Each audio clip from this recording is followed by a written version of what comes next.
Blog Talk Radio. There's a direct relationship between having the businesses and being in prison. Go see how many Asians you can find in American prisons.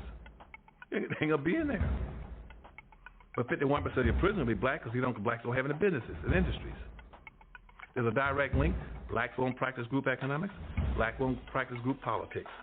If you don't practice, you're setting yourself up. I told that 5-story building, you're setting yourself to get wiped out. Understand the nature of race, which is economics.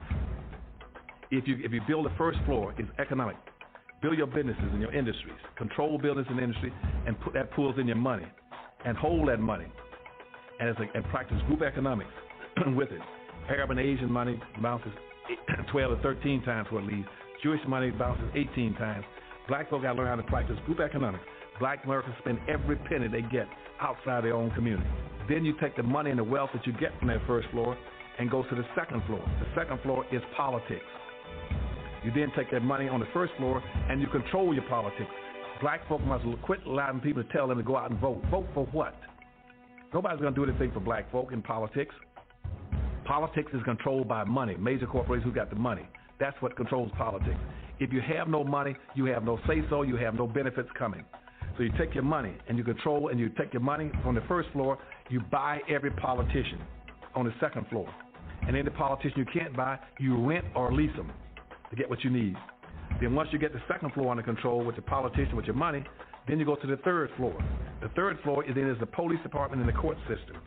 You take your money from the first floor and your politics on the second floor, and you control the court system and the police departments.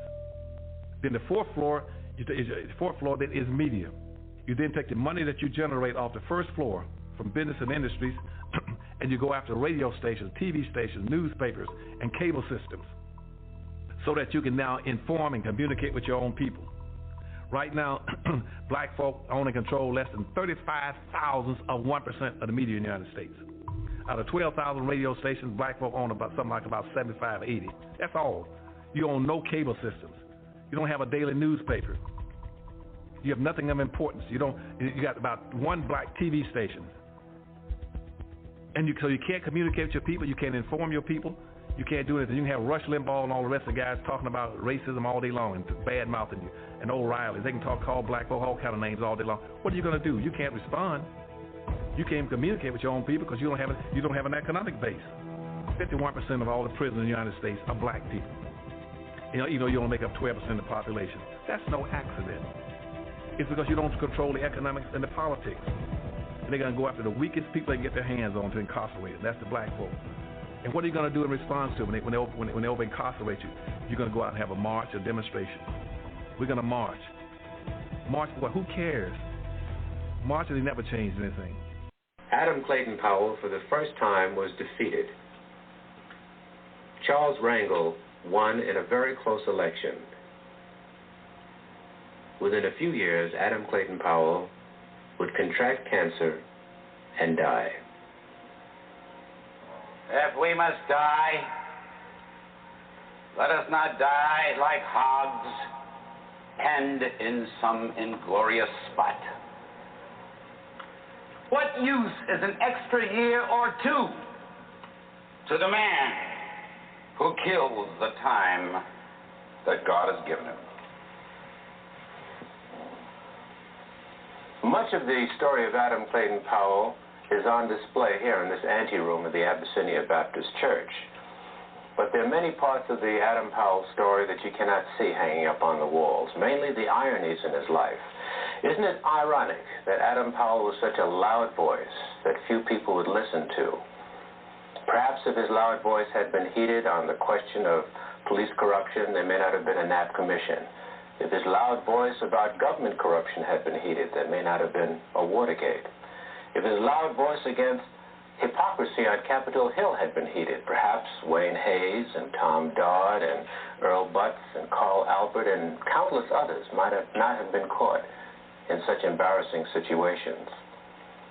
Adam Clayton Powell represents still another chapter in a long story of black militant fighters against oppression and injustice here in America.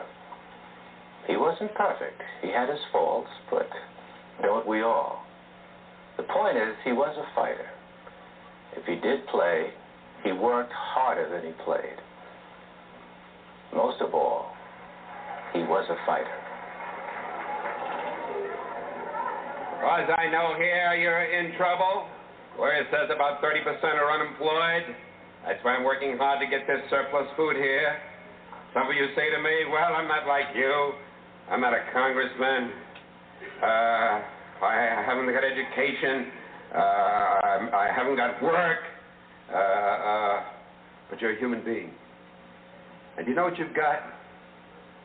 You've got in your hand the power to use your vote and to use even those few cents you get from welfare to spend them only where you want to spend them.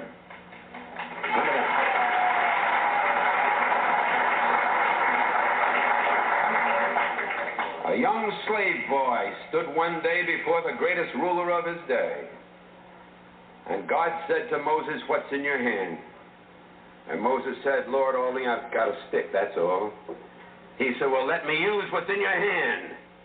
And God used that slave boy with a stick in his hand to divide the Red Seas, march through a wilderness, bring water out of rocks, manna from heaven, and bring his people to Freedom Land. What's in your hand?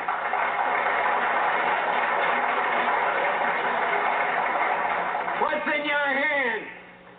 George Washington Carver, who was so frail that he was traded for a broken-down horse as a slave boy. And George Washington Carver, sitting in the science laboratory at Tuskegee, told me, he said, Dr. Powell, he said, I just go out in the field each morning at 5 o'clock, and I let God guide me. And I bring back these little things and work them over my laboratory, and that man did more to revolutionize the agricultural science of peanuts and of cotton and sweet potato than any other human being in the field of agricultural science. What's in your hand? Just let God use you, that's all. What's in your hand? I've got a string in my hand, that's all, and I'm flying a kite. And way up in the heavens, lightning strikes it, and I, Benjamin Franklin, discover for the first time the possibilities of electricity with a string in my hand. What's in your hand? Little hunchback sitting in a Roman jail? I haven't got anything in my hand but an old quill pen, but God says, write what I tell you to write. Paul wrote, I have run my race with patience. I've finished my course. I've kept the faith. Henceforth is laid up in me a pot of faith. What's in your hand, little boy? All I've got is a slingshot. And the enemies of my people are great and big and more numerous than we are. Well, little David, go down to the brook and pick out a few stones and come on back and close your eyes if you want to and pull back that slingshot and let it go.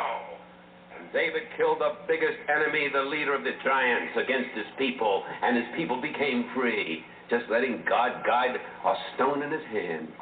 And a few years passed, and David is a king. And God says, what's in your hand? He said, I've got a harp in my hand. He said, well, David, play on your harp. And he played, the Lord is my shepherd. I shall not want. Maketh me to lie down in green pastures. Leadeth me beside still waters. Yea, though I walk through the valley in the shadow of death, I'll fear no evil. What's in your hand? What's in your hand? Man hanging on a cross? I've got 2 nails in my hand. Father, I stretch my hands to thee. No other help I know. If thou withdraws thyself from me, whither shall I go? And that man, with 2 nails in his hand, split history in half, BC and AD. And what's in your hand tonight, people of Cambridge? You've got God in your hand, and he'll let you win because he's on your side and one with God.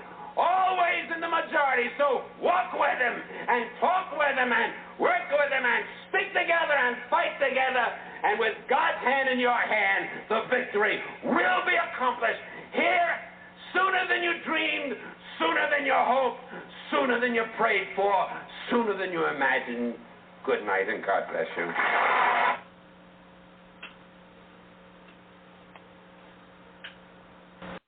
Now learn this from Joel Osteen. That's my man. He be texting me. That's my man. God done put some people around me, show me some stuff. He was telling this story. He said, this man that went to heaven, he was walking with Peter down this aisleway, and it was going down this corridor, had a lot of doors on it, and said all these doors had names on it. And he said, Peter, let me ask you something. What's all these doors, these names on? He said, don't worry about it, just go ahead. So he kept walking, and messed around, he saw one of them doors and had his name on it. He said, whoa. He said, hey, Peter, this here ain't got my name on it. Something I need to know? He said, man, don't worry about that. You here now. Just go on in there and talk to him, see what he said, no, I want to know what's in the door. He said, you sure you want to see what's in the door? He said, yeah. So he opened up the door. It was a warehouse. It had numbered shelves on it. And in the shelves had none but packages. And all the packages had his name on them. And he said, what is all these boxes? He said, that's all of the blessings, all of the things God wanted to ship to you. But number one, you didn't ask him for it. Then number two, you didn't believe you would have it. Then you doubted him. And then you felt like you wasn't worthy. And so now all these boxes is uphill. Now the man standing there wishing he had never even been in the room. And I started thinking, I got some dudes that work for me. And I said, I want you to do this graph for me. And that's what I'm finna show you now. See, what happening is, when God sends your package, he only sends it to one street. That's Faith Street. You got to stay in faith. You can't move off of Faith Street. You can't get on Doubted Drive. You can't be over there and start doubting it, because your package going to go right on by. You can't lose your faith and get on not meant to be way, because your package is going to keep going right on by. Because the package just go to Faith Street. You can get your little feelings hurt, I ain't worthy. Guess what? Your package going to keep going right on by. You have not because you ask not. Then you sit up here and start feeling sorry for yourself. You go over on pity way, your package keep going right on by. If you stay right on Faith Street, don't ever come off, because the blessing is coming. If you wait on it, here it comes. It may not come when you want it, but it's on time. But if you get up and you move off of Faith Street, your box gonna get sent back to sender. And now you're gonna have a warehouse with a bunch of boxes with your name on it that you didn't never get. And I don't know about you, but I want everything he got for me. If he got something for me, I need all of mine. Because I don't know about you, but God lay you out, man. God will give you stuff. Man, he done took me places I ain't never thought I was going to go. I done seen parts of the world I never even thought I could go to. He done gave me stuff. He done put people in my life. God will do it for you, man. But you just got to stay, man. Use these principles of success. Understand, God is just that way. He'll lay you out. Because if he can lay me out, see, if he fix me and change me and get me over here trying to do better, I ain't perfect. I'm just trying to do better. I still say some stuff I ain't supposed to say. You understand? I ain't got it all together yet. I just got in the gate.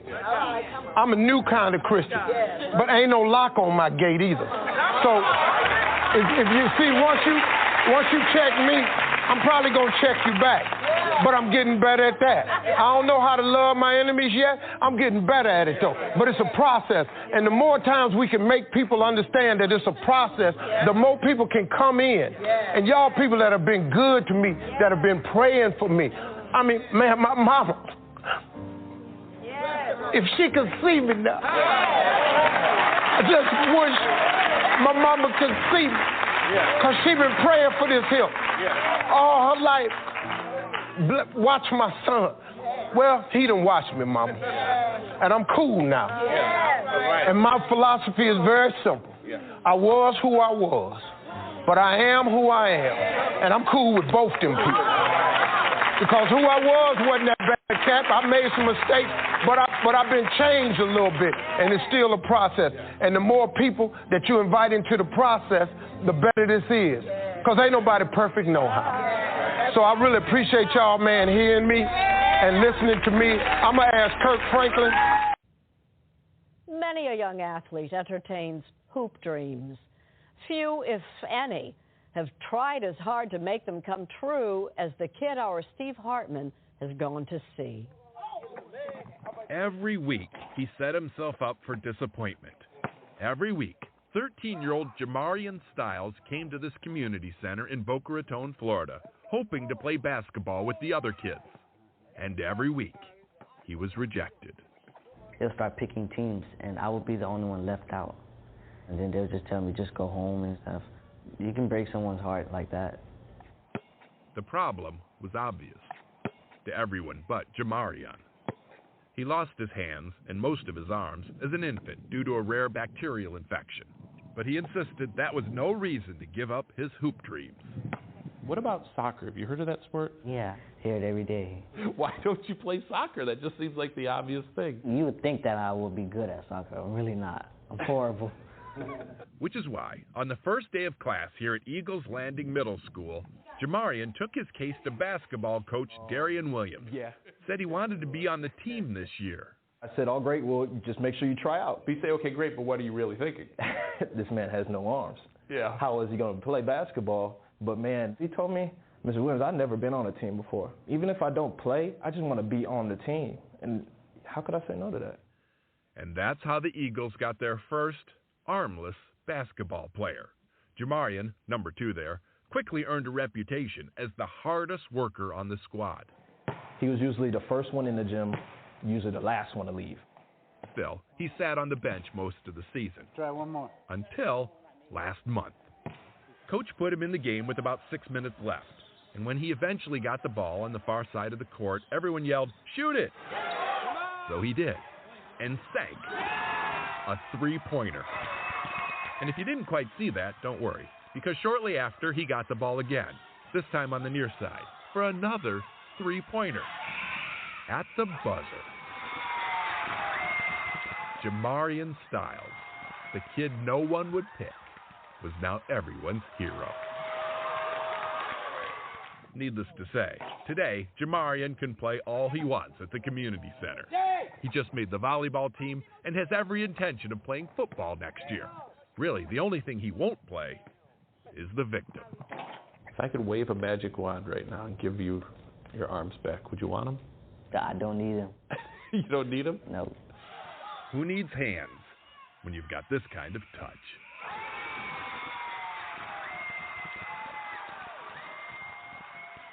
Be mindful of hobosexuals. They are people who only enter relationships with you to have some place to stay. No one cuddles better than a person who doesn't want to go back to their mothers. You know, I was thinking, and something that I wish my parents prepared me for was how predatory men can really be once you start dating. And in this instance, I'm specifically talking about hobosexuals, or men who are trying to use you to stay at your house. I moved out at a young age. I had my own place by the time I was 20 years old, and shortly after I moved into my first apartment, a man was living with me. Now, this is my first real official relationship, so I was really naive, and also I think that I was so high off the freedom of having my own place that I was just excited to be able to have a man over. When a guy is constantly telling you about how bad his home life is and how much he doesn't get along with his parents or whoever he lives with, he is probably building you up to feel bad for him so that he can show up at your door with a suitcase. The thing about men is they usually don't have a problem setting boundaries and letting you know, okay, it's time for you to go. You've been in my space for too long and I need my solitude back. But with us, we tend to just do whatever we can to make them feel comfortable and make them feel appeased. But the fact is, if I'm paying the rent, when it's time to go, I will need a rhyme or reason to eject you. So my advice would be have very, and I mean extremely strong boundaries about when and for how long a man is welcome in your home. And honestly, I really want to say they shouldn't be welcome in your home. Because apart from them possibly trying to move in with you, it's really a safety threat. And I really do mean it's really a safety threat. Found a woman I liked and moved in after a few weeks. Things were going great, so she tried to make it official. She asked me to marry her. I declined. Then she asked me for half of the rent. She's threatening my future homelessness to get an engagement. Advice? You hobosexuals must be stopped. Y'all gotta be stopped. because y'all moving in with people y'all really don't like that. Just for shelter. You there just for a warm bed, warm ass, and warm meals. And you don't even want to pay half of the rent. So you won't marry her, which is understandable because you only knew each other for a few weeks. But you ain't even trying to help with no rent. She got to throw you in the streets. You belong back to the streets. Stop moving in with people you barely know. This is how people find up on Snap, the ID channel. A hobosexual refers to someone who only dates you with the motive to find somewhere to stay. But what are some other signs to look out for? What are some signs that your man is a homosexual? So I listed it out on this cute little paper. Hopefully you can read it. If it's too small, sorry, I'll read it out loud. So the first thing is he has never had his own place and held his own. And it was convenient and just made sense for him to move in with you. Another sign that that man is a hobosexual is at the beginning of a talking phase, the phase when you're supposed to be getting to know each other, he's already sharing his drama and baggage. A man wouldn't open up to his dream girl about being broke and a hot mess because he knows how bad it looks. However, a hobosexual is banking on you feeling bad for him so he can use you. Unlike a man who thinks you're his dream girl, he's not concerned much with looking like he has his life together. He's banking on you liking him and feeling so bad for him that you want to be Captain Save-A-Ho and help him put his life together, help him build, pour your life force into him as we women naturally do with the men that we love, with nothing in exchange but penis and personality. Maybe a few dates in the beginning. Maybe he'll pay for your nails to get done or a bill or two to get in your good graces, but once he does, he'll quickly drop the act and still expect for you to pour into him consistently and benefit him with all the many ways that having a good woman benefits a man. Suddenly he'll lose his job, suddenly he'll be short on money, something sudden will happen to where he can't consistently put in the effort, he can't keep doing the things he was initially doing in the beginning of the relationship because it was all an act to get what he wanted from you. Another sign that man is a hobosexual is he moves things super fast in the beginning of your relationship. He wants to see you multiple days a week. He texts you 24/7. He'll do whatever it takes to make you feel like he's infatuated with you so you quickly feel infatuated with him. He love bombs you so he can quickly evolve the relationship and quickly get what he really wants from you. Another sign that man is a hobosexual is he's extremely out of your league. When I was at my biggest, not saying there's anything wrong with being big, but when I was at my biggest and I wasn't putting any efforts towards my looks, I wasn't really trying at all. I wore baggy clothes. When I was looking a hot mess is when I attracted the most men. And they were all dusties looking to take advantage of me in my apartment. A lot of these guys who know that they're a 10 will go after 2s and go after 3s, boast them up, make them feel like 10s, make them feel like the luckiest girl in the world because they got a nice, handsome man. Out of all the women that they can get, why do you think they're personally pursuing you? Like, let's really dissect the situation from a different lens here. Men are attracted, the first thing that attracts a man is a woman's looks. I'm not saying it's impossible to attract a 10 if you're a 2 or a 3 and you're not put together, but this guy's a 10. He can get himself a 10 too. Yet he wants to be with you at your lowest point. I'm still big. I still got work to do. But at the end of the day, when I was attracting the most men, I let myself go. I was attracting predators who were looking for insecure women that let themselves go, because insecure women accept more BS than women with confidence and not know their worth. This man may look like a 10, but internally, the way his life is a 2, is a 3, is a 0 in most cases. Some of them literally will be homeless, waiting on the next insecure woman who's desperate to have some type of affection. So much so that they don't have this discernment to look out for homosexuals that will put on an act pretending to want to date you just to get in your good graces and use you for your space to live in. Another sign that man is a homosexual is he's never taking a woman out on a nice date or has not taken a woman out on a date in years. If you have to instruct this man to take you on an actual date, if the first suggestion this man has is to chill, is, you know, whatever you want to do, he has never taken the lead to properly take a lady on a date. He makes it seem like you're asking for too much by asking him to take you on a date. He is most likely, if he's not a hobosexual, he's a discounter. He's someone that looks for women that he can discount and get with for as little effort as possible, which is just as worse, because a woman's time, a woman's energy is precious and it's powerful when in it for a long time. We are natural nurturers. We have heaven in between our legs, and you are trying to get in them for a coffee date. You're trying to have me devote myself to you in exchange for chilling immediately now. And another sign that this man is a hobosexual is he asks multiple questions about where you work and who you live with. Those aren't relevant concerns at the beginning of getting to know someone, unless they have other intentions for you than courting and dating you. If the man that you're talking to exemplify these signs, have done these things, there's a possibility that he's not a hobosexual, and this applies also to men who are just using you to get access to the heaven in between your legs.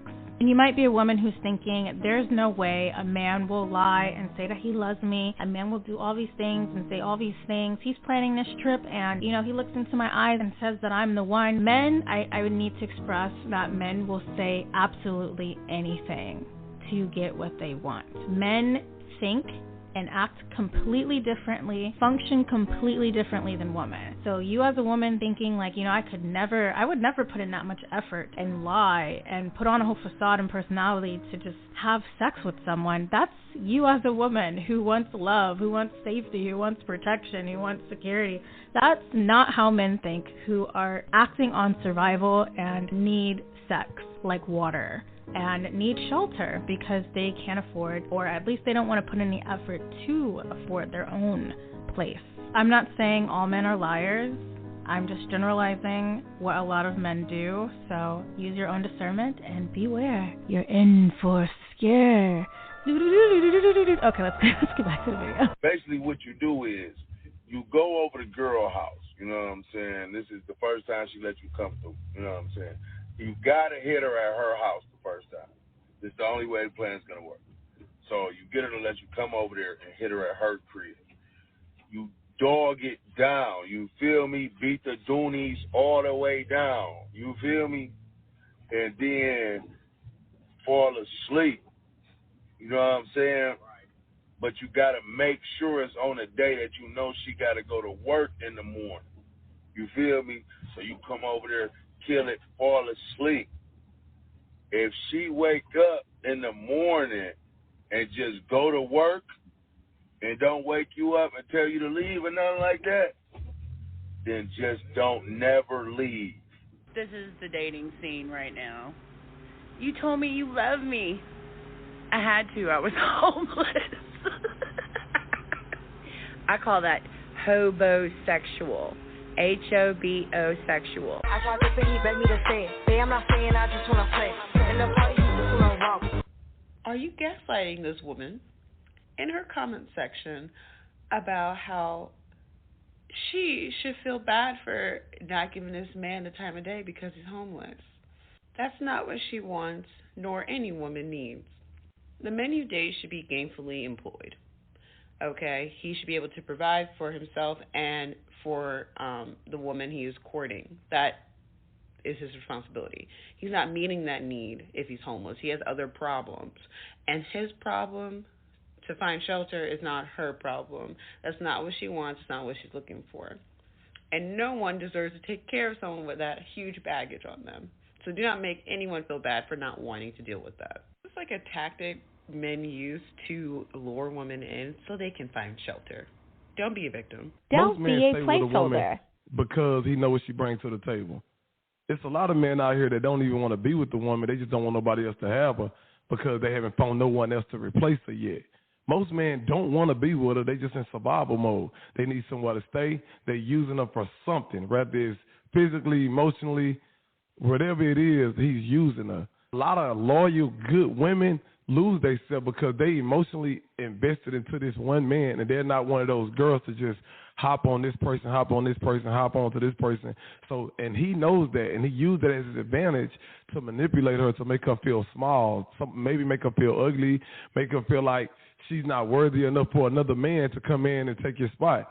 And he's going to keep on draining her until someone else come along that he really likes or he really want to invest his time into, and then leave her out to dry and be by herself. And that is a selfish man.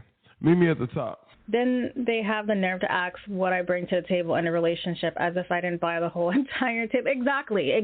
I'm not trying to be a man basher, but there are guys who do this, and it's not okay. The audacity. It'll be the homosexuals that have the most audacity of them all. Hey, if you're new to this channel, welcome. My name's Malaysia, and this channel is here to help women to create their best life and become their best selves. If you're in the path of creating your best life and becoming your best self, then subscribe to join my community because I post every single week. If not a full video, I usually live stream some weeks.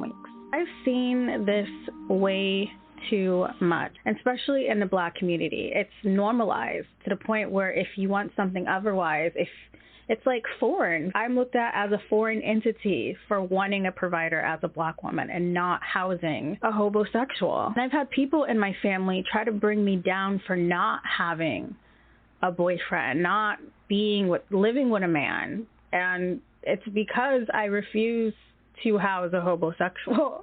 I'm specifically looking for a man that can pour into my cup and that isn't going to deplete me, because I've experienced being depleted, and I've seen too many women of all races get depleted by homosexuals, and it always rubbed me the wrong way. So I'm actually going to react to a TikTok and the comments in a TikTok just so I can share how this is not a singular experience. It's something that happens a lot. And in order for a pattern to stop, and in order for something to stop happening, someone's got to put their foot down. Someone's got to be the one to say, no, I'm not dealing with this anymore. I expect more for myself. And even if it makes you look crazy, you're an outcast, you're a single cat dog lady, you'll never find a man being that selfish and wanting all those things. Like, at the end of the day, like, how are we going to get out of this stage of dealing with homosexuals if we keep entertaining that?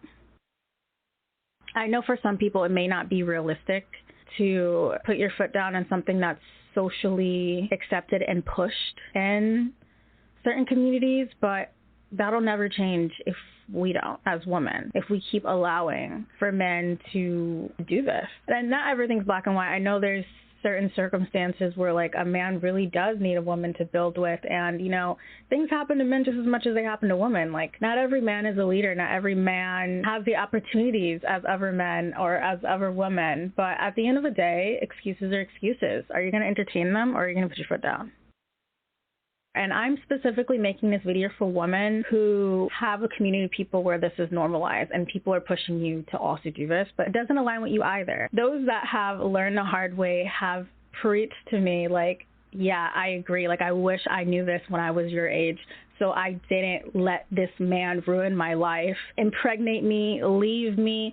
And I'm not shaming those who are in that situation. I am simply spreading awareness so other women can avoid being in that same predicament, having a homosexual ruin their life because they were blinded by love instead of logic of dating a homosexual who really doesn't do much for you but deplete you. Also, after reacting to the comments and this TikTok, I want to share a story time of my own of when I've dealt with multiple homosexuals, and I know I cut it immediately now. So let's get into this video. Don't let a man ever find out you live on your own. They're going to be standing in that corner of the room. You got all this space, I can't stay? You got all this space, I can't. So now some of the comments that I read throughout this video, they're so out of pocket. Like, I feel so bad. People were commenting about the comments because it's ridiculous. My homeless baby daddy once brought all his belongings from the place he was kicked out of to my new house I bought alone. I had one look at the spare bedroom and said, I can live here. Live where? I still live at home. It's just split into apartments. I don't know what he was on. I said I ain't running no homeless soup kitchen. The man was too stunned to speak. Another comment saying, why are you letting them know you live on your own? True. And they're always trying to turn your Barbie dream house into a Mojo Dojo Casa house. Is it just my imagination, or did these Mojo Dojo Casa houses just get dreamier?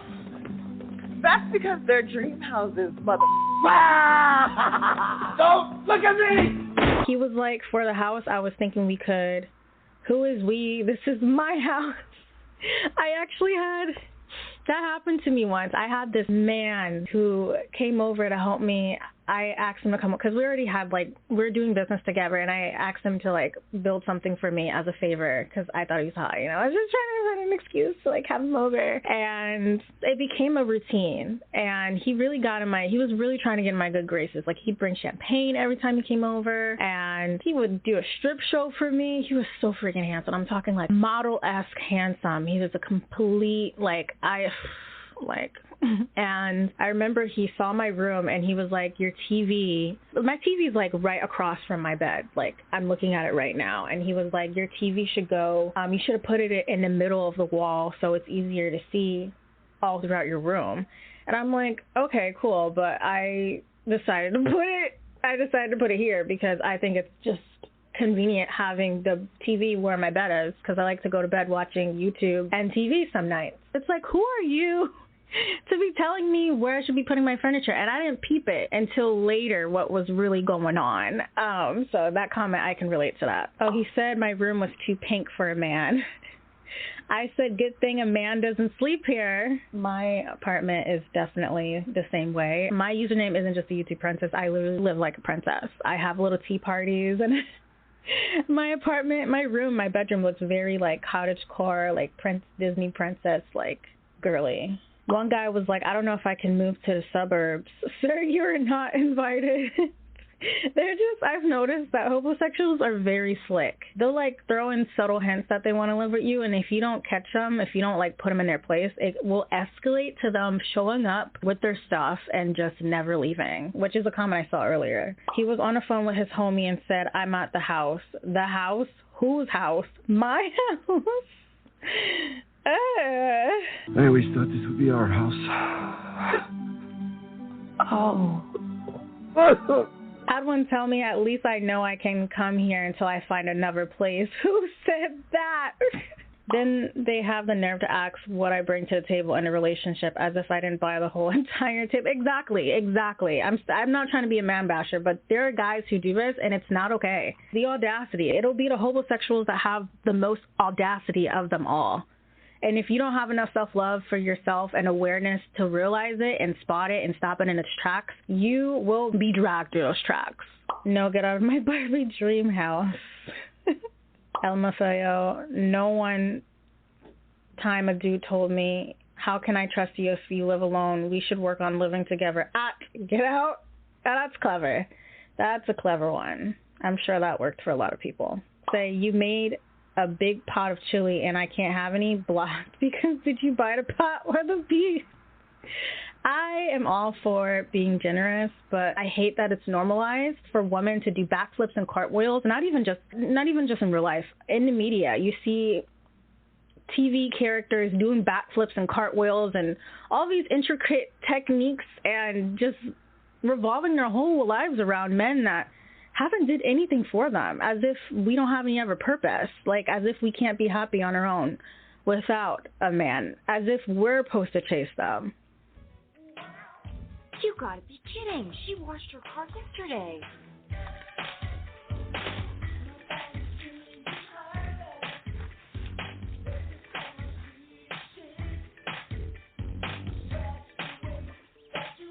Oh, no, she's not.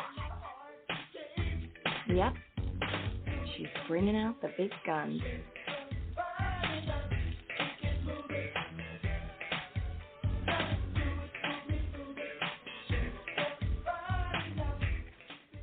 You better get over there. She's wearing cotton.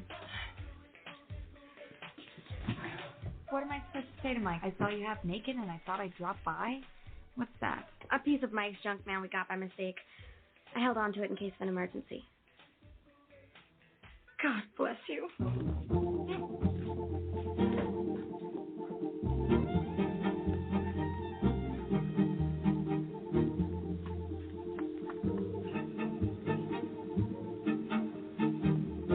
It's ass backwards.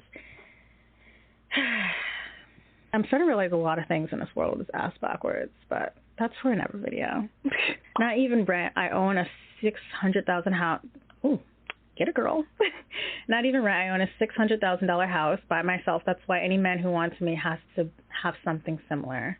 That's smart. Because low-key, men have so many discussions about gold diggers and how they need to look out for gold diggers, but women are natural nurturers and givers, and we just want to be in love. Whereas men are the real gold diggers because they are initially pursuing you to get in between your legs. Like a man that is interested in you wants to get in the punani. Men will lie and say anything. They'll come up with a whole personality and drag you along for a whole year just to get inside of a punani. It happens all the time. So who's the real gold digger?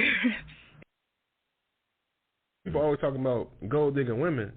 In 2023, it's an epidemic of dudes trying to come up off women. For sure. Girls spending $700 on their hair, $200 on their nails. Yep.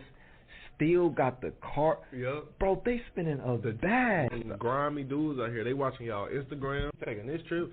She buying this, he buying that. Do she got a man? If she ain't got no man, I'm finna try to bag her because she finna blow this bread on me. See, fellas, this is how you properly use 2 podcast microphones. Now, these 2 gentlemen are definitely onto something. The, hey, big money, you the one with all the money, I'm trying to get like you, fellas, they are watching. They are constantly looking at your Instagram story. They are watching your feed. Now, the kind of man that is asking you too many questions about your finances should be a red flag for you. Some of these men are also looking for a big, strong provider. Don't let that be you, sis. Do not provide that man with specifics about the money that you make. He doesn't need the details. He doesn't need to know how many dollars and how many cents. It's none of his business. You know, there are some men that look for women who can help them to facilitate their lifestyle. They see you in the high rise and they can't afford the high rise alone, so they want to be your man long enough for them to get in there. They want to be your man long enough for them to drive your car. They want to be your man long enough to go on that vacation. They see you taking these trips, and they see you with all of this money, and they see themselves in your lifestyle. There are some men out there that are going to see you as a come-up or an opportunity. When you are a successful woman, you have to be very careful when you're dealing with men who don't have as much as you do. Make sure that it's actually you that they want. You're not starting off volunteering to pay for dinner, volunteering to take him on trips, buying him things. Do not lead with money if you don't want to be used for money. That goes for men and women. Make sure that even if you don't spend a single dime on this man, that his feelings don't change. We don't want a man who's only nice to you when you're giving him money, only nice to you when dinner is your treat, only nice to you when he can live with you rent-free, only nice to you when he can use your car. We're not looking for conditional relationships. We are not buying love. Make sure that he loves you even if you don't give him a single cent. I feel like gold diggers isn't the best word to describe women who want men to provide. Like gold diggers don't care about nothing but money, but those who do require some sense of investment is balancing the scales. It's like an even exchange, you know, like you're coming into my life, pursuing me, you want me to exclusively be with you. During my fertile years, the time I can't get back or it's easiest for me to conceive a child, if I spend 5 years with you and you decide to break up with me, and now I'm in my 30s and I'm less valuable, where does that leave me? Like, what did I get out of that relationship versus what that man got out of a relationship? And I feel like that's why a lot of women are scorned and feel like they can't get over certain dudes because they spent so much time giving with nothing in return. So they feel like, okay, well, I gave all this stuff, so I might as well stay with him because we've spent all this time together and I've already given him this much and I don't want to start over. I'm going to continuously waste more time because I already wasted time. So I might as well just continue to waste time forever until he leaves me or until I leave him. So how come a guy can really want us and really want to make it work and really like us, but then it doesn't work, and then we turn around and we see them making it work with somebody else? Because they never really wanted that woman. One of the many luxuries men have that women don't is the luxury of time. Men are encouraged to take their time to think things through, to not rush things. Women, on the other hand, are raised to believe that time is fleeting, that it's precious. As a result, men don't care about wasting their time or anybody else's. Men don't suddenly become capable of giving a woman what she wants. He's always capable of it. He just decides to whom and when he wants to give it.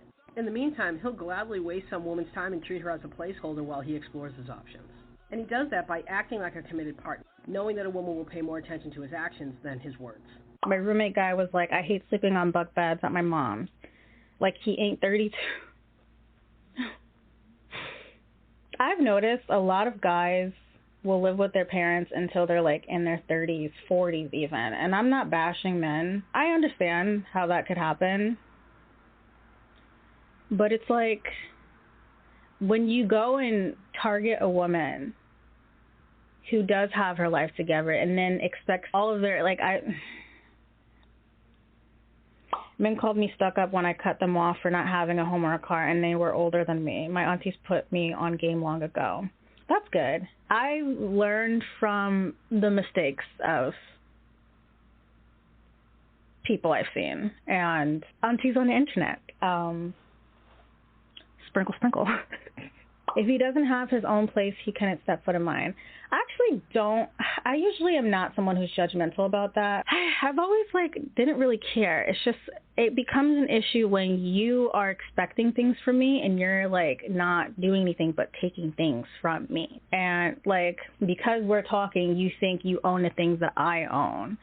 And you're also asking for submission, and you're also asking for exclusivity. It's like, why would I give myself exclusively to you and you're not doing anything for me? If I can do everything myself and you're just here taking, it doesn't make any sense. And I feel like a lot of women get trapped with hobosexuals because in the beginning they will have a job. And then once they get comfy living with a woman, they lose it. And they keep losing it and just live and leech off of women. And I'm not saying if you're a woman who has a man living with you, he's a hobosexual. Every circumstance is different. Nothing is black and white. I'm not shaming those who house homosexuals or who are dating homosexuals. I'm just simply trying to spread awareness and share how common it is and express how I just don't think it should be so common. One joked he would move in with me because his lease was ending in the same week. I ran so fast, block, delete, remove everything in the book. I literally stopped talking to a man because he was making plans of what to do in my apartment while I was at work. I'm telling you, it's the audacity. Facts. I had a man try to do this to me 2 years ago. Said he would contribute $300. Sir, my rent is $1,500. You know what? He tried. My grandfather told me don't even let a man bring a toothbrush when I come for him. Actually, if I really like a guy, I'll be like, oh my God, he's trying to make his territory. I'm a hopeless romantic, so my dumbass is leave more things. I'm really sturdy with my boundaries and standards, so I'll let him leave his toothbrush. I think one guy I let him leave his toothpaste, and I was like, oh my God, we're like that. But I wasn't stressed that he was trying to move in. I have really great discernment to where I don't really overreact like that. This guy slept over when I had to work. The next morning he said, it's okay, just leave me a key and I'll lock the door when I wake up. Excuse me? You don't feel scared at night? You know, it's really hard feeling scared at night when you have a hammer underneath your pillow, a knife, a taser, and all the things that can paralyze a man if he really tried it. Yeah, he was not slick with the I'm going to be staying here more because it's closer to work.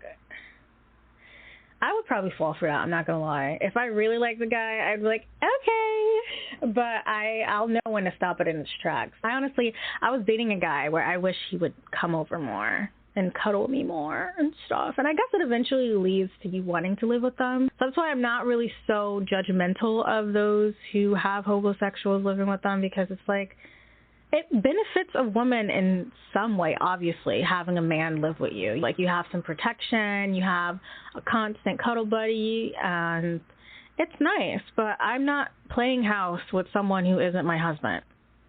It doesn't make any sense to me. That's just me. I feel like I'm going to lose some subscribers with this because I know not everyone's going to agree, but I feel like you don't have to agree with everything someone says in order to like them as a creator and support them. Not everyone's going to have the same opinions as you. If you can't separate certain things that you disagree from a creator and you just have to completely stop following a creator because you just don't agree with one thing that they believe, I just don't think that's productive. Those who are cookie cutter, those creators who aren't controversial at all, who don't have any unpopular opinions usually low-key have the most unpopular opinions, are the most controversial, and they're just hiding it for the sake of not stirring the pot and keeping their following, keeping the peace, you know? And it's like, realistically, we all have differences and we all have different opinions. Like, I'm not going to conform just for the sake of being liked, because regardless, you're not going to be liked by someone just by who you are and what you believe in, even if it's something good. Even if it's something that helps your higher good, there's always going to be someone who's triggered. That's like, oh, who does she think she is? She thinks she's better than that. Like, I just, at some point, you learn to not care. And I'm at that point. But I do have moments where I'm, like, editing a video, and I'm just like, ugh. Like, lately, the content I've been posting, I'm just like, ugh. I get a little wary, because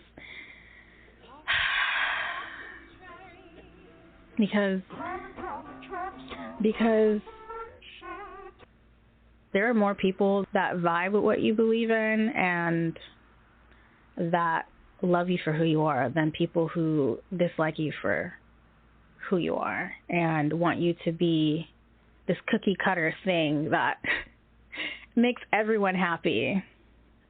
It's just not going to make you happy, in my opinion. Just a little tangent for the haters. Okay, I'm going to read a few more comments and I'm going to get into my own story time. I have a few, but I'm only going to share one. I make sure two, depending on my camera battery. A whole relationship ended because dude was mad about how I treated my dogs in my house. Sir, you are a guest. Literally, I had a guy, now that I think about it, I had a guy that I was talking to that was like so annoyed by my dog, and she's like a squirrel. Like, when I admit, when I have guests, she's the dog that jumps all over you, but once you just like hug her, you know, acknowledge her, she leaves you alone. She's like the calmest dog ever.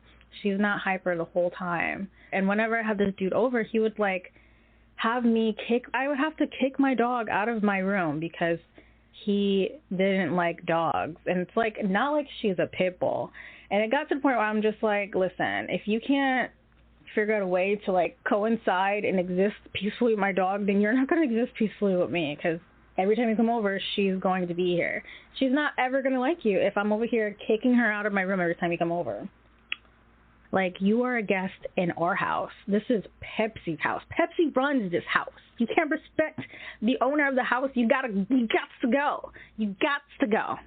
When I bought my home, my dad's first words were, do not let a man move in. He said it's like moss to a flame. It literally is. Like, some guys will literally target insecure-looking women and date them and make them feel like they're in love so they can finesse them to live with them and to be housed. Yep, hide your apartments, ladies. It's about to get cold outside. Mine keeps saying that people need to see a man come in and out of here. Like, I'm like, huh? Someone commented to that saying, they're so creative, LOL. It's a trap. OMG, a guy I just met, not even 20 minutes later, he's talking about how he's in between apartments and asking if I live alone. Boy, please. You know, now that I think about it, this happened to me too. I tried out dating sites just because I don't go out much and I wanted to see what was there. And I remember I met someone on a date, and like one of the first conversations we had was how he was looking for a roommate, as if he was specifically on Tinder to find a woman that was willing to be his roommate. He was looking for someone to take out on a date and that would like him enough to be like, oh yeah, you know, you can live with me. Like, I mean, I guess that could work, but what did Barbie tell Ken? But I don't want you here. That Barbie movie, low-key, is literally what is going on right now. Be mindful of your keys, ladies. One day they will be in your house and you didn't let them in. That's when the cops show up and you don't even know why you're being arrested. A wise woman once said, never show a man where your back cave is, and I listen. Tell them your dad pays all of your rent and that he's very protective. That's smart. I usually say I have a roommate. Even when I said I had a roommate, let's get into the story time. I had this guy I was really close friends with, and we kind of became intimate. I thought I'd try the whole friends with benefit thing. Not for me, but I was like, I want to try. I want to see if it's for me. And I don't know. He just became a complete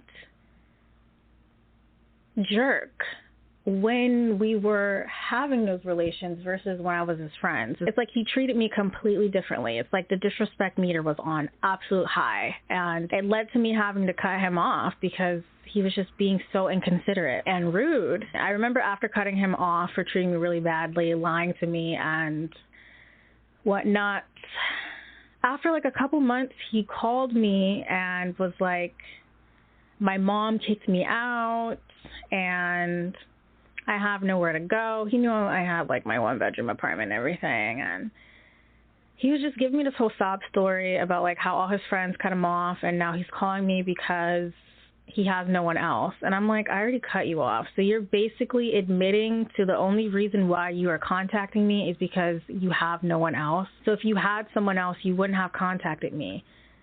You're literally snitching on yourself that you wouldn't even be interested in a friendship with me if it wasn't for you being in this predicament.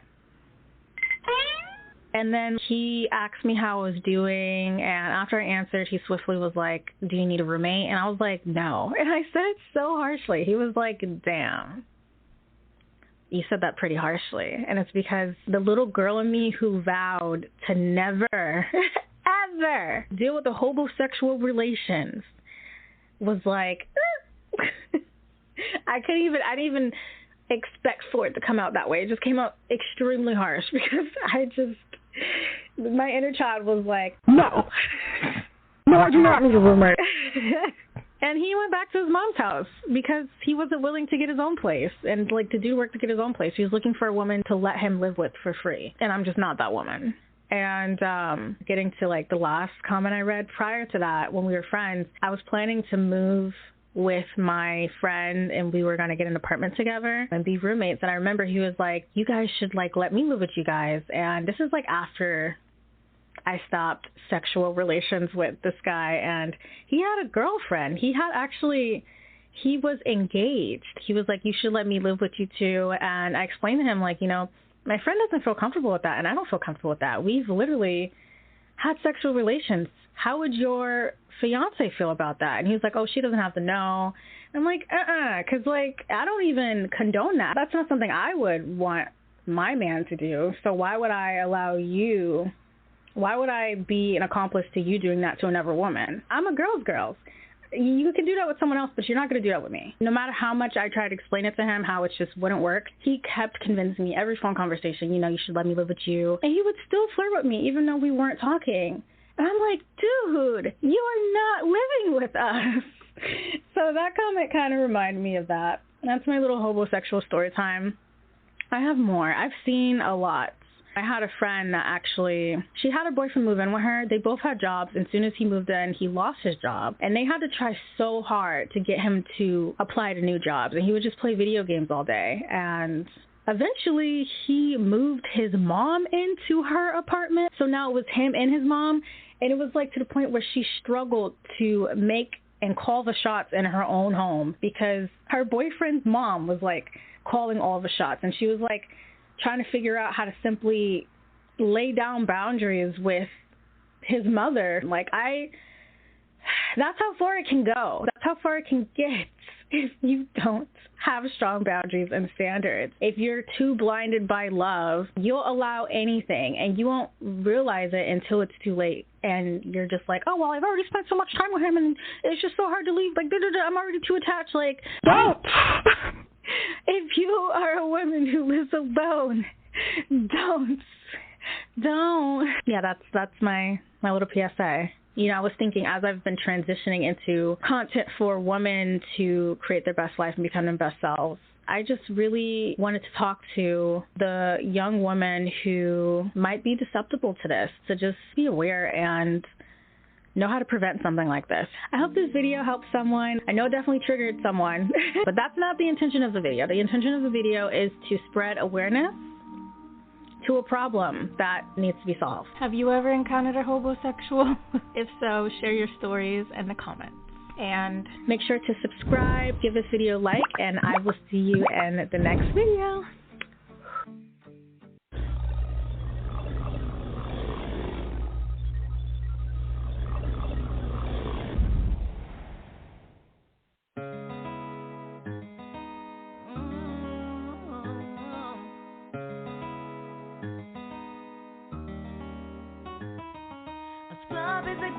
thinks he's flying this, also known as a buster. Always thinking about what he wants and just sits on his broom. No, I don't want your number, no. I don't wanna give you mine, and no, I don't wanna meet you nowhere, no. Don't want none of your time, and no, I don't want no scrub. A scrub is the guy that can't get no love from me. Hanging out the passenger side of his best friend's ride, trying to holler at me. I don't want no scrub. A scrub is the guy that can't get no love from me. Hanging out the passenger side of his best friend's ride, trying to holler at me. Look at me, but his game is kinda weak, and I know that he cannot approach me. 'Cause I'm looking like class and he's looking like trash. Can't get with a deadbeat. No, I don't want your number, no. I don't wanna give you mine, and no, I don't wanna meet you nowhere, no. Don't want none of your side. No, I don't want no scrub. A scrub is the guy that can't get no love from me. Hanging out the passenger side of his best friend's ride, trying to holler at me. I don't want no scrub. A scrub is the guy that can't get no love from me. Hanging out the passenger side of his best friend's ride, trying to holler at me. You don't have a car and you're walking. Oh yes, son, I'm talking to you. If you live at home with your mama. Oh yes, son, I'm talking to you. If you have a shorty but you don't show love. Oh yes, son, I'm talking to you. Wanna get with me with no money? Oh no, I don't want no.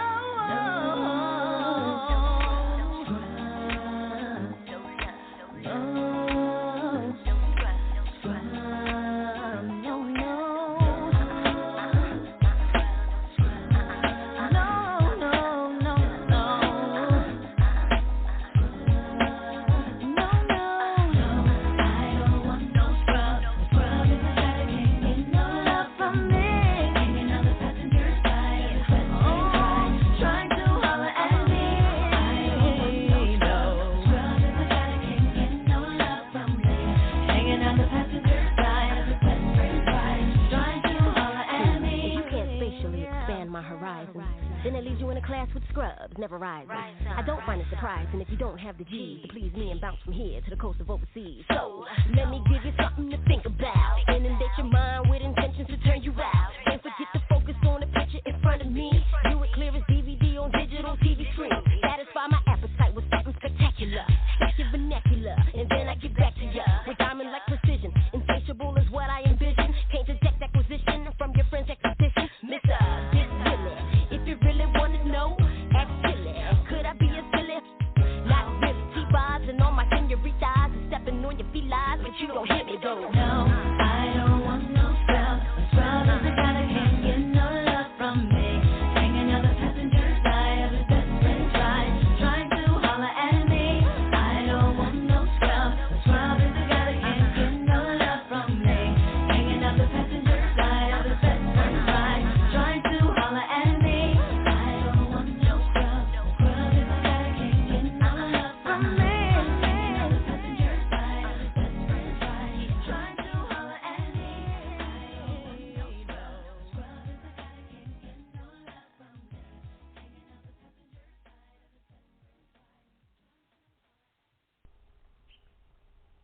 Hi folks, in this video I'd like to talk about how to have a home with no house payments and no monthly utility bills. You may think that's not possible, but I do it and lots of other people do it as well. I'm going to show you how it can be done, how it can be done very inexpensively, and just kind of give you some ideas for things that you can do that society and the economic powers that be don't want you to know. So stay with me for a second and let me walk you through this. First, you need some land. This is my piece of land, which is under an acre, about 3/4 of an acre, and that's really all you need to take care of most of the needs you have and for running a small homestead. Now, I was lucky enough to get this piece of property from family. It was willed to me when my father passed away. But I have also purchased small pieces of property like this for under $400. I have an acre down in Arizona, near Sholo, Arizona, that I purchased for under $400. I have 5 acres near El Paso, Texas, that I purchased for under $700. So it's very easy to find a piece of land if you do some looking around. eBay is a good source for finding land. Tax sales are a good source for finding land. Family members may want to sell off a piece of land. Go around looking in rural areas, and maybe you'll find a farmer that wants to split off a small piece of land and would gladly sell you one. You don't have to spend a lot of money on land. Okay? This is land that doesn't have utilities run to it. It doesn't have a blacktop road that runs into it or driveway. It's rough land. That's what you start with usually if you want to buy a small piece of land that you're going to homestead on. After you have your piece of land, then you're going to have a house. You can have a big house like most people live in, and you can pay a lot of money for it and have a mortgage and be a slave to the system for another 30 years, or you can decide if you'd like to build a smaller house like mine. Paid for with cash. This is my solar cabin. The cabin cost me $2,000 to build. That does not include the doors and windows, which I salvaged off of a trailer that was being torn down. For the cabin, it cost me $2,000. It is 14 by 14. Downstairs is living area, dining area, bathroom, kitchen. Upstairs, I have a loft, bedroom, and an office. In my other videos, I take you on a complete walkthrough of this cabin, so watch those if you want to see how the cabin is as large as it is and functional on the inside. Up there on my roof, you see my solar panels. That's a 350-watt solar system that provides all of my electricity needs for lights, TVs, water pumps, all miscellaneous gadget, laptop TV, run my vacuum, and everything else off of a 350-watt system. That 350-watt system cost me under $3,000. $2,000 for the cabin, $3,000 for the power system of solar electricity, and I use propane. I have a propane tank in the back of the cabin, and I have a propane furnace, fridge, stove, and on-demand water heater, and those cost me just about $200 for an entire year. And we have cold winters here, folks. Under $200 for an entire year for all of my propane. That is the only utility bill I have. I do not pay for electricity. I do not pay for water because I drilled my own water well. Before I drilled my own water well, though, I hauled water in. But drilling a water well on a piece of property is not that hard. You can either do it yourself or hire somebody to do it. So I have no monthly utility bills. I have a house that's completely paid for. And I have freedom. A freedom that you can't get when you're under the pressure of a mortgage and utility bills. I want you to take just a minute and think about what you could do with your life if you had no house payments and no utility bills. And I'm telling you, it is completely possible. I'm not going to go into any details of how to get out of the house that you're in. You're going to have to figure that out and talk to some professionals for some help that way. All I'm here to do is tell you it's completely possible. Now, some of you are looking at the cabin and saying, yeah, but I couldn't possibly live in anything that small. This cabin was designed specifically for additions to be built on any of 3 sides. As you can see, the cabin has no windows on any of the 3 sides. There is a window in the back door glass. The sides are 14 by 14. The cabin was built to have shed additions built on all 3 sides. This cabin is 400 square feet approximately inside with 200 square foot footprint. When you add on additions, you could add on an additional 400 square feet on either side and off the back, giving you anywhere from 800 to 1,200 square feet. The great thing about building a small cabin to start out with, though, is it gives you a place to live when you build on your additions. And that way you can wait and live very cheaply without any house payments or utility bills. And then when you have the money, you can build on the additions to expand the cabin. That's very good for a single person or a young couple who don't have children because you don't need a whole lot of space to start off with. This way you can save for it, build on as you want to, have the additions, have the extra room if that's what you want. Now, I live full-time in this cabin. I live by myself, but my girlfriend comes up here on the weekends and we stay together, and let me tell you, it's perfectly comfortable. We don't feel cramped at all, and we'd much rather have a small place like this. It takes a lot less money to heat, takes a lot less money to cool, it's a lot easier to clean. It's just a fantastic home. Now, I'm not trying to push you into building a home exactly like mine. I'm just trying to provide you with some ideas. If you wanted to come up with different ideas, a different plan, that's just fine by me. But if you are interested in learning how to build a home like mine, I do have an ebook available and a printed book available called Simple Solar Homesteading. Go to www.simplesolarhomesteading.com. You can learn how to build a cabin like mine, or at least get some great ideas for building your own home. Now, I want to repeat. I own my land. I have a house that I built for under $2,000. I have a solar electric system that I have for under $3,000. I use propane, which costs me under $200 a year. I have no house payments. I have no utility bills. If you want a life like this, it is very possible. You can stop listening to the media, and you can stop being put under society's pressures to live in the type of houses that everyone tells you have to live in. You can live very inexpensively, and you can do this at any age, whether you're older or younger. If you're younger and you start in a place like this, imagine the amount of money that you would have to retire on, with no house payments, no utility bills, and freedom. Thank you for joining me, folks. Please watch the rest of my videos for more detailed information on each of the systems and a complete walkthrough of the cabin. All right, well, if you didn't know what a hobosexual was, or is, you know now. And the hobosexual solution, which is they need to learn how to build their own place, so to speak. That's all I got for you for today. Let's see. Robin, are you there? Or Delma? Okay. You're somewhere. Oh, I'm here. Okay. Did you, I don't know how much of the hobosexual thing you listen to, but what's your take on hobosexuals? Hobo, not homo. Now say that. What's my take on hobo? Hobosexuals.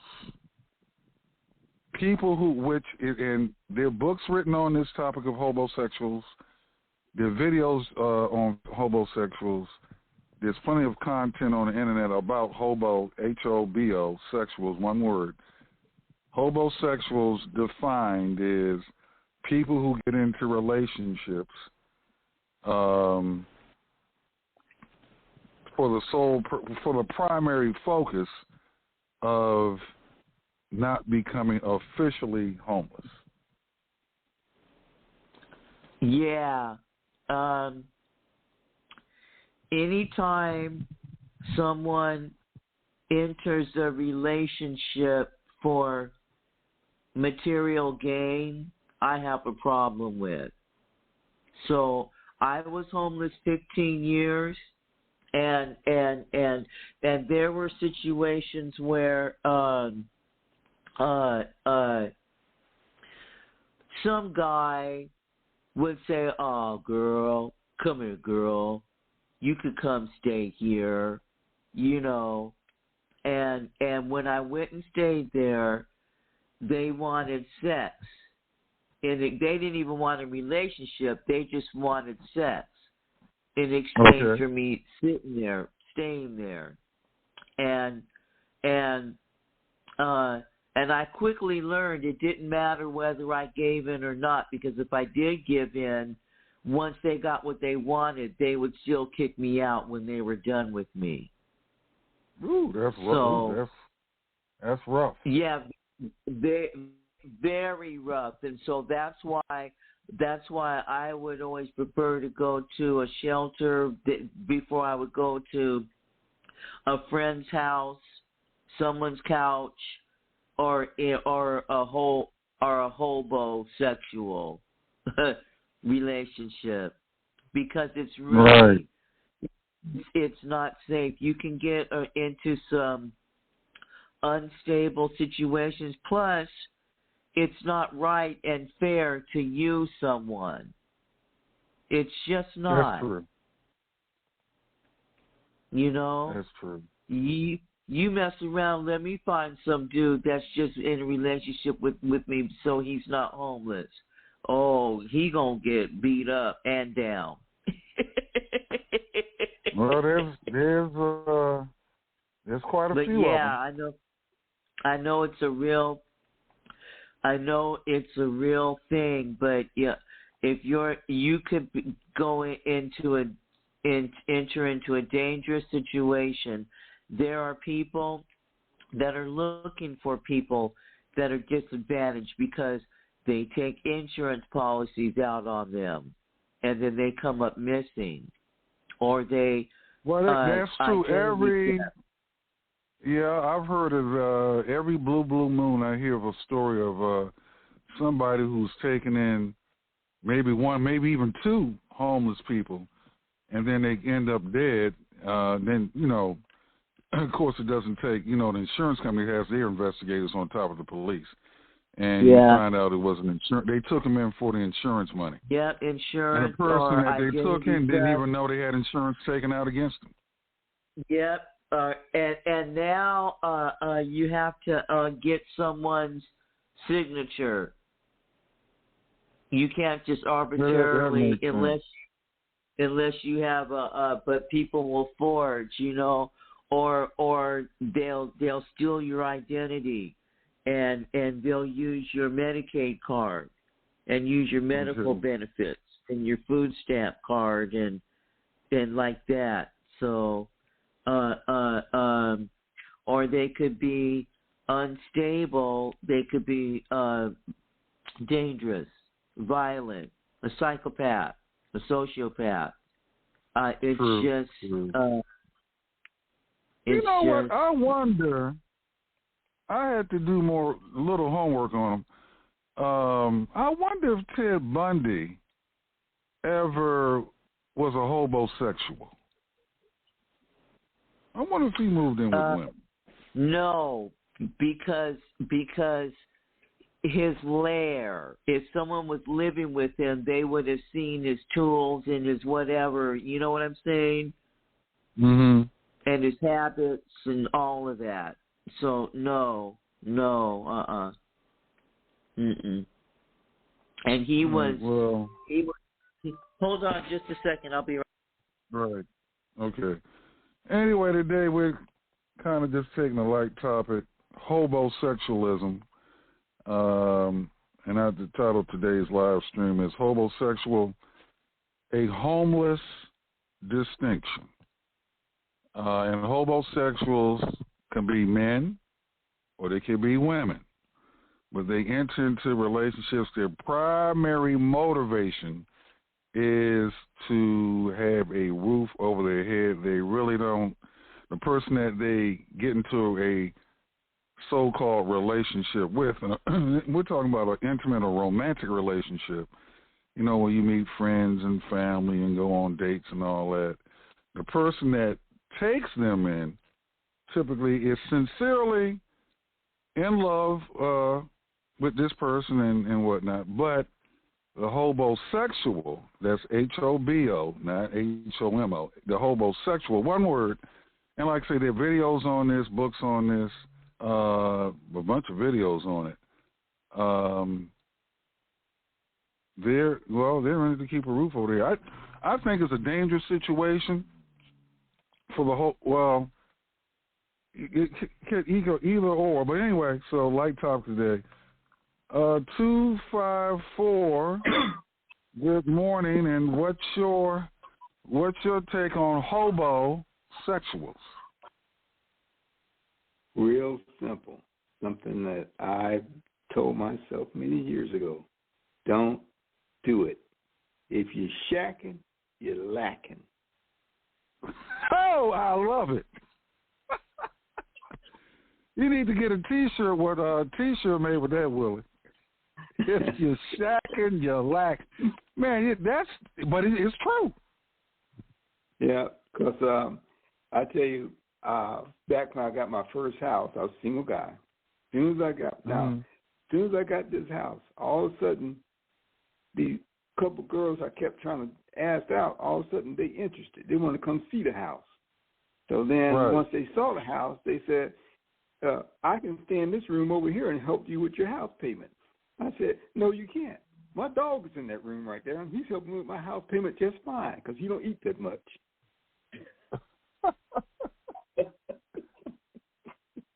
Boy. But I had probably 3 or 4 girls come by, and all of a sudden they were doing fine until I got that house, and all of a sudden, my job, they're threatening to lay us off, and I won't be able to afford my rent.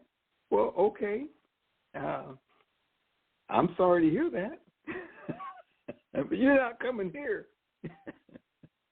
Because I was a person that watched my friends that would go and either move in with some girl or let a girl move in with them, and then there was hell to pay afterwards.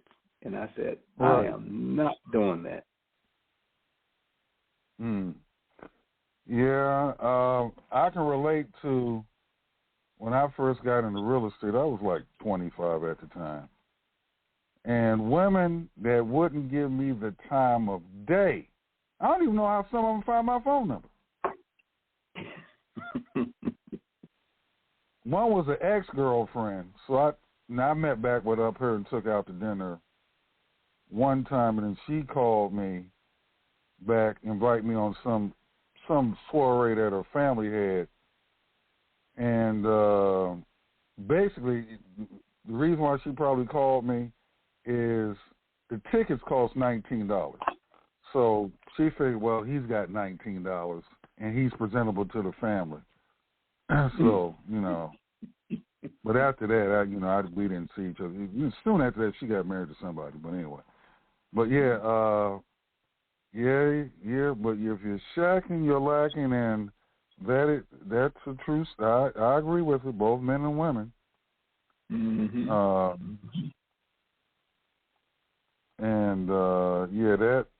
Well, you did the right thing.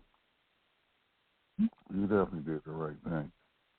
Yeah. I said, if a woman's going to be in this house, going to stay here, she's going to either have to be married to me or be a relative. That's a good bar. That's a good bar to set.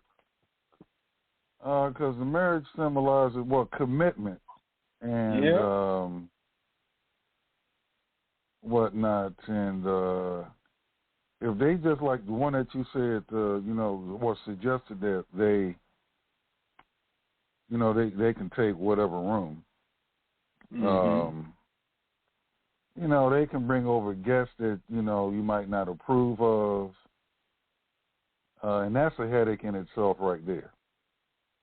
Well, the other headache is how much junk is she bringing with her? I don't want all that stuff. True. I was a minimalist. At the time, right. I was definitely a minimalist. I just had the essentials. That was it. No frills. Okay. Well, you were living within your means. And that person, that person might not have been a minimalist. That's what I know.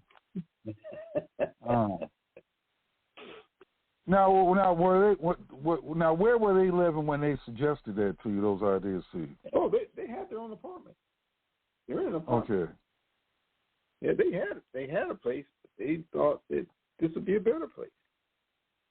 And if they're helping out, it'll come around where they probably didn't have to pay the rent, or they don't think they should be in. Yeah, with that entitlement attitude. Yep. Then it might be hard to get them out. Like roaches. Well, you did the right thing. You have to be very careful who you. Matter of fact, you sort of got to be careful who you let just stay overnight. That's true, because it may not be one night. That's true. One can turn into two can turn into a week, and a week can turn into months. And there are plenty of YouTube videos.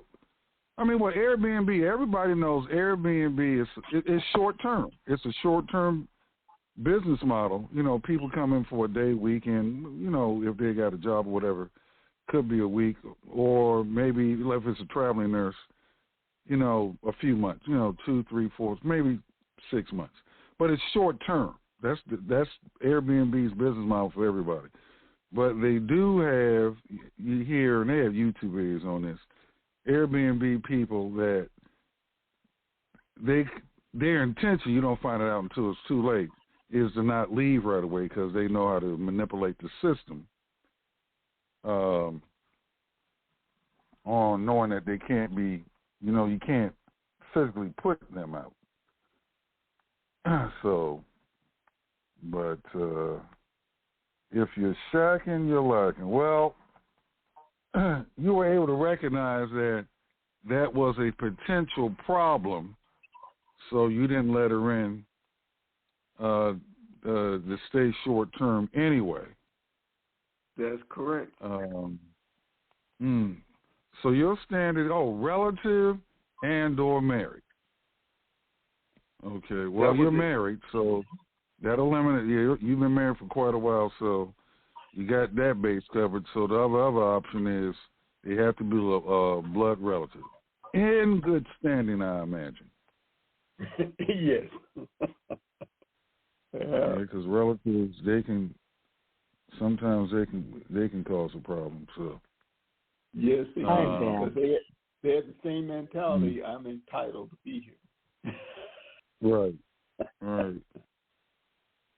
Robin, you back? I'm back. Okay, I don't know if you heard Willie. Willie Hudson. He had one of original 4. He Willie, what's your motto? If you're shacking, what? You're lacking. If you're shacking, yeah, that's his bar. He's absolutely. You're right for $13,000. Because it might cost you $13,000 to get rid of them. You know, I mean, you got someone running up your water bill, you're running up all of that, your grocery bill. What are they contributing? Even if they are contributing to the financially or anything, but really it's taken away. It's taken away from your legacy. That money should be saved, or that money, time, and attention should go where it's deserved, on yourself, on your parents, on your own relationships. Yeah, he ain't never lied. Yeah, that's good. Yeah, Robin, take over for me. I got to do something.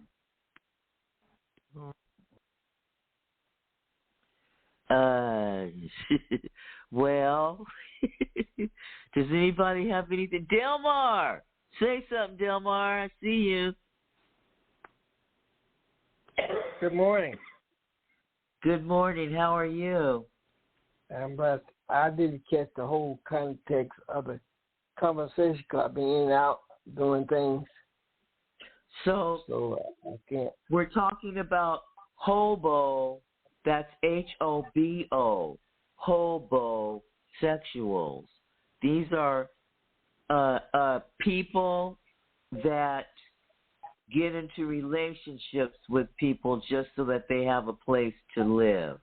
What do you think about that? Oh, I'm back. Let me put some time on the clock.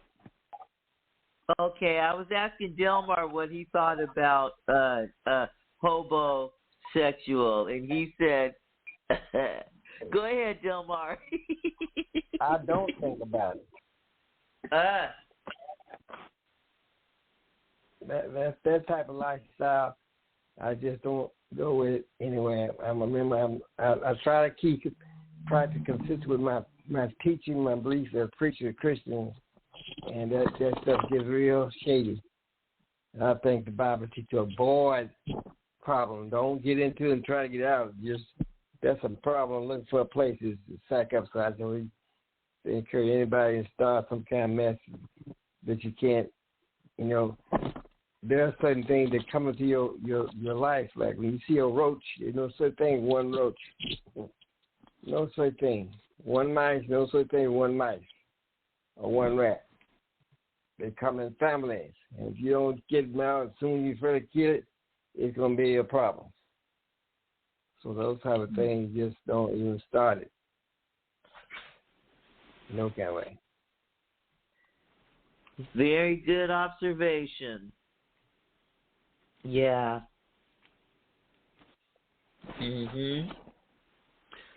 Yeah, so yeah, I agree. If you see one, there's more.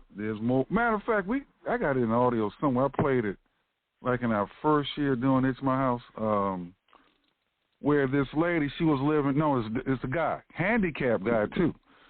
He was he had a trailer and whatnot. He owned this owned a mobile home in what they call a mobile home community. Some people call it a trailer, but so in his church, he met somebody who came recommended by a mutual friend in their church. It was this lady, and she needed a place to stay. So he invited her to stay in his trailer. Probably had, trailers are, if you've been inside of them, they, can have 2 or 3 bedrooms or whatever, but in a bathroom. But anyway, so she invited them in. A couple of days later, she invited her boyfriend in. Yeah. And then she had some dogs in. And then I think she had some children, 1 or 2 of her sons in. So he tried to, say, look, this can't be happening like this. So he called the police. And the police showed up and said, well, this is a civil matter. We can't help you out. And eventually he got her to court, but only she left. And she left her boyfriend, the dog, and 1 of her sons in the place. Yeah, and that came. So you even got to watch it with church folk. So did you? You said he was disabled. Yeah, he was disabled. Okay, so what the police should have led him to do was to file charges as not elder vulnerable adult abuse. He was vulnerable. Yeah, you're right. And see, those police, they're nonchalant and they don't always tell you the right thing. And guess what? They're not even allowed to give out any kind of advice. They're supposed to just say, we can't help you. They're not supposed to even tell you that's a civil matter, blah, blah. They're not supposed to say any of that. Okay. So, okay, but they could have said, oh, you are a vulnerable adult. Here, let's file charges for abuse for that. You see? Mhm. Yep, everything that happens in a house is not that's why you have to use your words carefully. Okay? And so you cannot go to the police for something civil, but you can go to them for something criminal.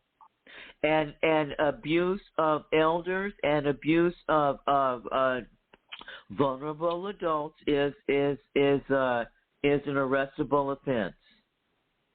Okay? Yes. It's a serious offense. Remember? Huh? Comment. Having lived, go ahead, all you can Delma. agree with this. Having lived in several states, never assume nothing about the law. Never. I don't care what they did in your state, that doesn't mean nothing about the next state. Every state has its own laws, and if you don't know, you're wrong. You can't assume nothing about I thought, well, we believe no. He's right about that. Yeah, different state, even within the same state. Right, you gotta know. Yeah, even in the same state, one county's laws could vary from the next county's law.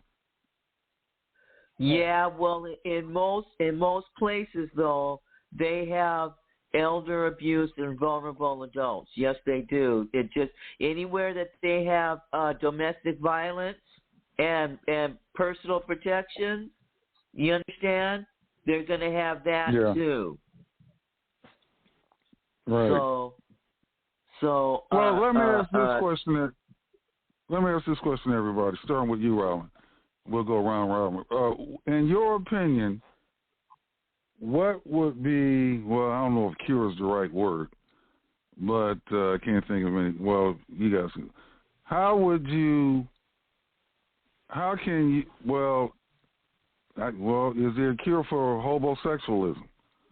In other words, if you meet a person, because everybody's different, how can you help them not become or give up homosexualism? And once again, for people, I said hobo, H-O-B-O. You're not talking about homo. You can find a resolution with options. So you come up with different options, different decisions, different choices. Does that make sense? So you can educate them and educate and empower them. Teach them how to build. Give them the opportunity to build. Help them. You know, if they don't have money, if they don't have a job, well, what are some things that we can do as a team to generate income? You know, that you could build and stuff on your own. Maybe we could do a susu, and that person could be the first one in the susu. You know what I'm saying? And the susu doesn't have to be money. The susu could be a house that's built for them or whatever. All right, now hold it. Let me answer this question, Robin. Wouldn't a requirement they would have to participate and get some skin in the game? Because, like I say, we ain't talking about money, but we're talking about labor or some kind of work that they would need to do to contribute. Yeah, they would have to participate by attending the meetings and the meet and greets, the meet, eat, greets, and builds. Most definitely. Okay. Most definitely. Yeah. Comment? Yeah, Delmo. Well, I know all of us have heard of cases. Yeah, we can hear. I know all of us have heard tragically of people who jumped in to save a drowning person. They both drowned. Being able to swim and save another person is two different skills. And there's some situations you just can't help nobody else. If you're not in position to help somebody, that's just a fact on how you feel. Family, nowhere else. If they're going to take you down, stay out of it. You can't help them because you're not in position. And that's the first question you got to answer. Am I able to sustain this person's situation? They're drowning. If I can't know how to go in and save them and myself, then it's just a tragic situation. I'm not going to add to it by getting myself killed. We're not tossing life rafts. We have an established thing where we're educating people. So we are in that position, and we're only talking about and amongst ourselves. So, well, so now I can relate to what Delmo was saying. When I was in 6th or 7th grade,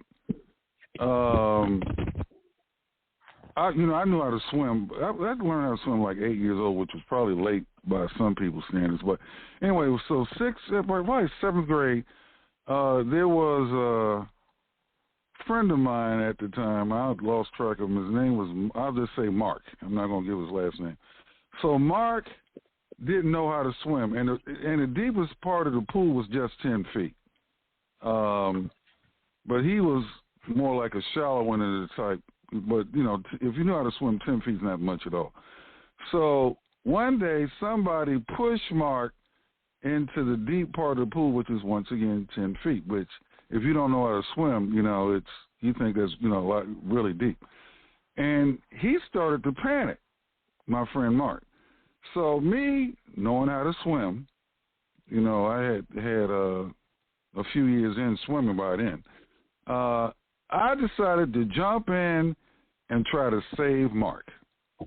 Man, first thing, I learned a lesson quick. If you're not trained to learn how to, although I knew how to swim proficiently, I didn't know how to save people. Mark, in his panicking, he kicked me, and I could have died. He either kicked me or elbowed me in my throat. And all of a sudden, I had to I had to save myself. And after that, I said, man, I'm not a lifeguard. I have been trained on how to be a lifeguard. So now let me relate this to this hobosexualism stuff. Well, you just like to start the origins of this show, It's My House. The person that was a squatter, their dad was a general contractor and had the resources to build her house. Her brother-in-law, who she got kicked out of his house, he was a general contractor. So my mother was living at the time that had me deliver a message to her. She said, tell her, look, why don't you have your dad and your brother-in-law build you a house, then you guys start a business, because she was a secretary and she was a pretty good one, and she run the business. I got cussed out behind that. So I'm saying all this to say this, that I agree, I co-sign with Delmar. Some people, if you're not trained to, and maybe she needed a social worker to do that. Now Robin's got a skill set that I don't have. Robin recognizes meet people where they're broken. Okay, but Robin's got 15 years of experience that I don't have. So I co-sign what you said. I'm not. I can do one or two things, but there's one thing I'm not in the saving business.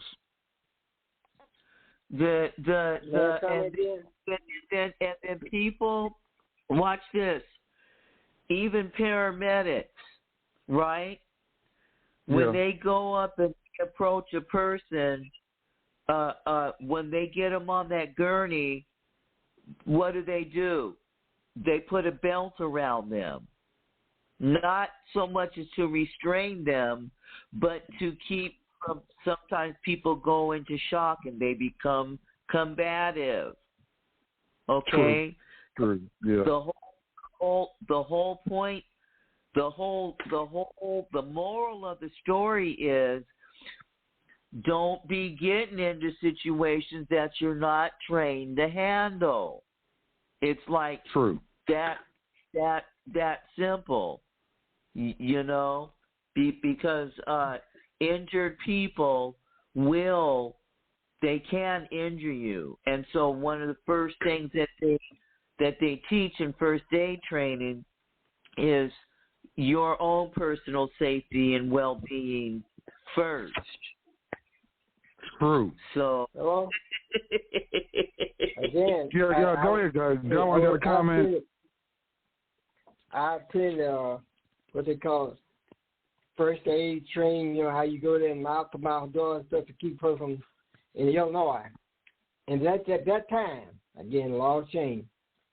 At that time, the state of Illinois had a law that when you attempted to save someone, you put yourself in a legal position, because the legal matter is bound by law. And you have to judge when you decide that whether or not are you able to deal with this.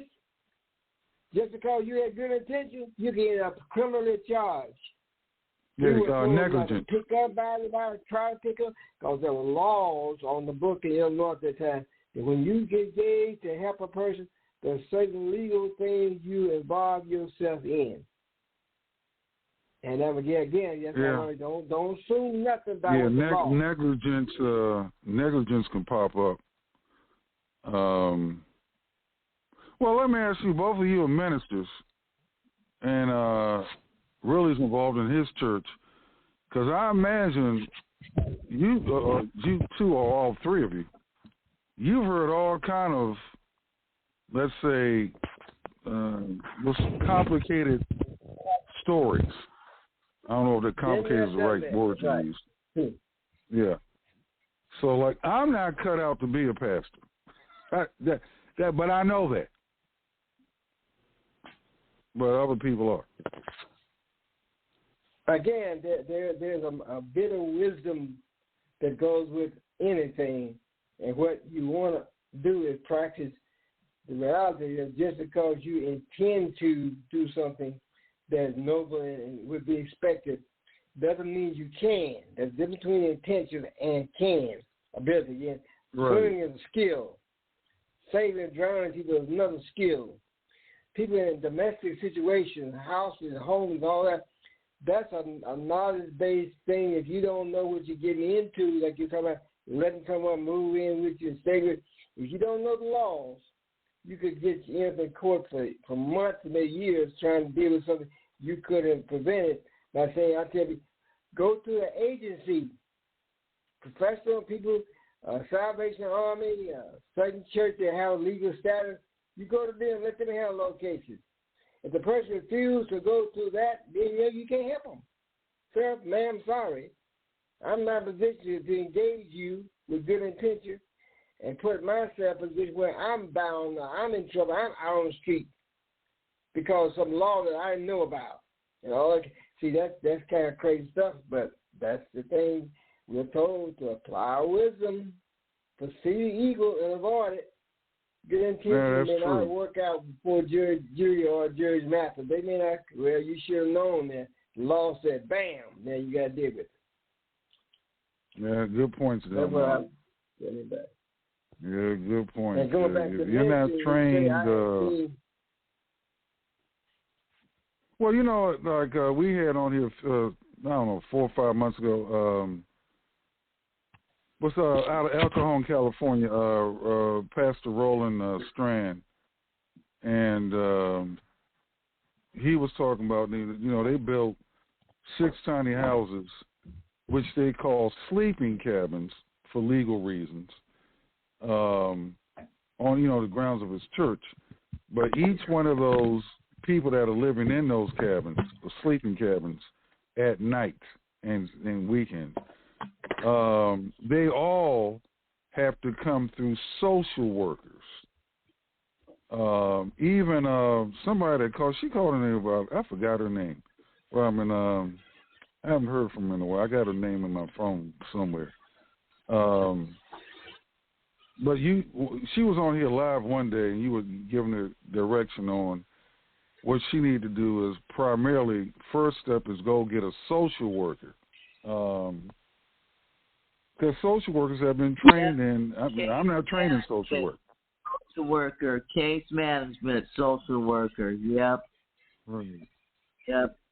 They are, the social workers are trained to assess what you need, and then they match you with the resources, mental health, housing, therapy, be that what it may. And then they do case management to navigate through all that. Why? Because you can't be trusted. Oh, and that's what I was going to say. You know how your mom gave the suggestion, tell them to build you a house? So yeah, build them a house, Before that, she burned her bridges, and so it wouldn't matter if everyone was a general contractor, if they were builders, painters, everything that she needed, because she didn't have the relationship with them to do that. She burned the bridge. You know, a good point, Robin, because the backstory there, which you know, she got kicked out of her brother-in-law's house. Yeah. And brother-in-law in one of her sister's house. So she burnt the bridge there because she was headed to a shelter.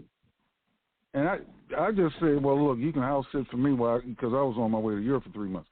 So she burnt the bridge with her one general contractor.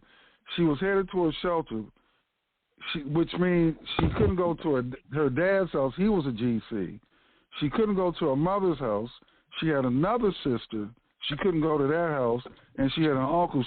So that's 5 blood relatives that she had burnt the bridges with. So you're absolutely right.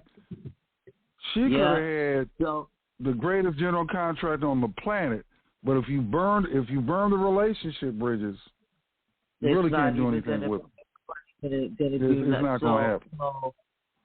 So it's not true. I don't need nobody. Yeah, you do. People need people. Yes, we do.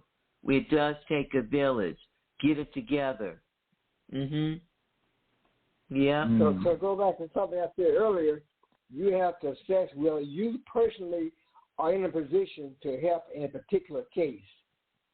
That's where you need to be wise enough. Can I make a difference here in this situation and still remain sustain myself? Yeah, no. But if I'm going to take myself out, become vulnerable. You go and you tell that person to get a social worker, and then they provide all of that, and then you can come in and be supportive as a friend because we are not equipped to handle that. That's what you do. You go and you walk with them if you need to get case management, Catholic community services, any shelter. You can go in there and say, hey, this person needs mental health treatment. Where can we go in the community? And they can tell you. Okay? It's not something that you want to decide if you can handle or not because you're not equipped. You are not equipped to deal with someone's mental illness. You're not equipped to deal with someone's denial of their mental illness. You're not equipped to deal with someone not taking their meds. You're not equipped to deal with someone that's schizophrenic because that renders them enabled to participate in conversation, in signing a lease, in looking at apartments, in paying the rent, in living. It just so and a lay person is not going to be able to determine that. I am able to because I was out there 15 years amongst these people. Yeah. So again, even then, I know that I am not equipped to handle those people. I can help them by directing them to places where they can get the appropriate help. If I do it like that, it's irresponsible, and I'm only harming them. And I'm putting myself in great harm, peril. So, yeah. Yeah, there's Can I share a quick story? Sure. My medical group now, they provide free transportation for me. On my appointments, they pick me up with the ramp and then wheel, everything I need, from the door all the way to everything. But one thing they cannot do is stop anywhere between the doctor's office and my house. And what happened, one good Samaritan person stopped to let somebody go shopping somewhere. Person went to the store, and there was an incident, and the person who was happening, the patient, ended up suing the medical group because the driver, being good, let the person stop to get something, made the medical group liable.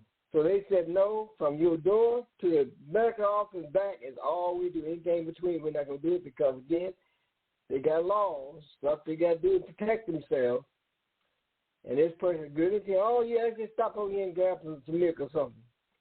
You just never know. That's why these people have laws to prevent the liability of good intention. If you're not in position to do it with the consequence, then you have to, you say, rather contact some agents, some people who already got their paperwork in order, and therefore they don't get caught in that kind of stuff. Well, Willie, you still there? No, his light's still on. Well,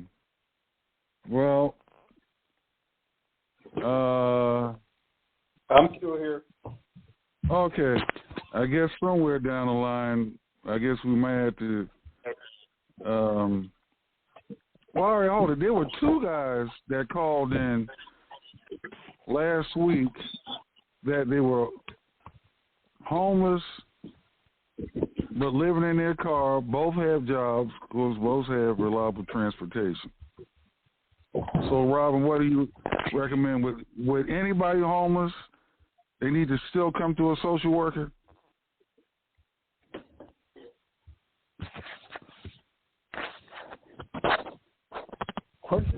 What's that? No, like you have the working homeless that they have jobs, but they live out of their car or van or whatever. I mean, would they still have to come through a social worker? That's what I was asking Robin, or anybody. Well, let me tell you what, for a while, Robin, to get your thought. You know, the legal system now, as far as renting anything, those laws are tougher than nails. You got to have income verification. I mean, they're not social at all. It's about profit. And right. They will not only put you out, they'll keep you out. They won't deal with you like that. If you got any kind of problem about securing your habitation and you can't substantiate it with money, dollars, they're not going to engage you at all. I know people living on the bus stops in all kinds of situations because they do not qualify. Like a guy working, he got a job, but there's something that he doesn't qualify for, and they're not going to make any exceptions. That's why a lot of people are still homeless. And just back to what Robin said about the legality. If you can't sign on the paperwork and be responsible yourself, you can't get that place. Right. Right. Well, that's true. By the way, he with money sometimes. Mm-hmm. Well. But again, going back, well, I missed the context of the conversation from the start. But again, when you start talking about housing and doing things, you got to know the law. Don't assume it, because once you do certain things, I tell you, the Miranda law says once you give up your right to start talking, volunteer information, they can demand you keep talking now because you volunteer to start talking. You said nothing. You do nothing. You let did the person break in?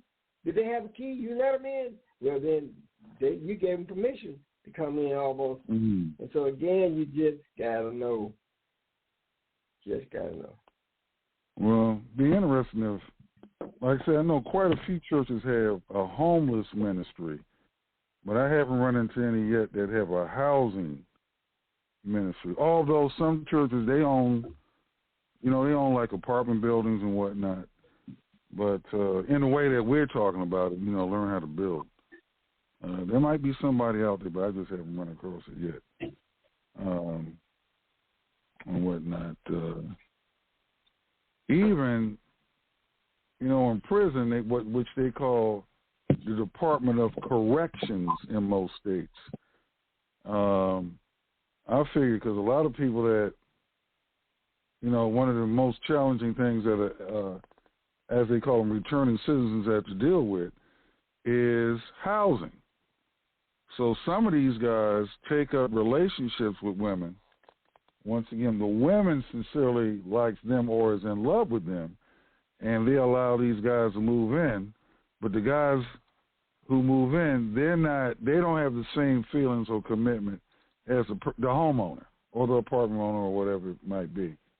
So that's where the term, like I say, they have videos on Hobo, Hobo, sexuals, one word. So it's there's quite a few of them out there globally. So that's it for today. If you guys got any recommendations for tomorrow, let me know. We shall send out an agenda, a written agenda by email within the next, what's today, Thursday? Yeah, within the next 24 hours. as well as an audio email as well. So get everybody up to date on stuff. And on that note, everyone have a good rest of the day.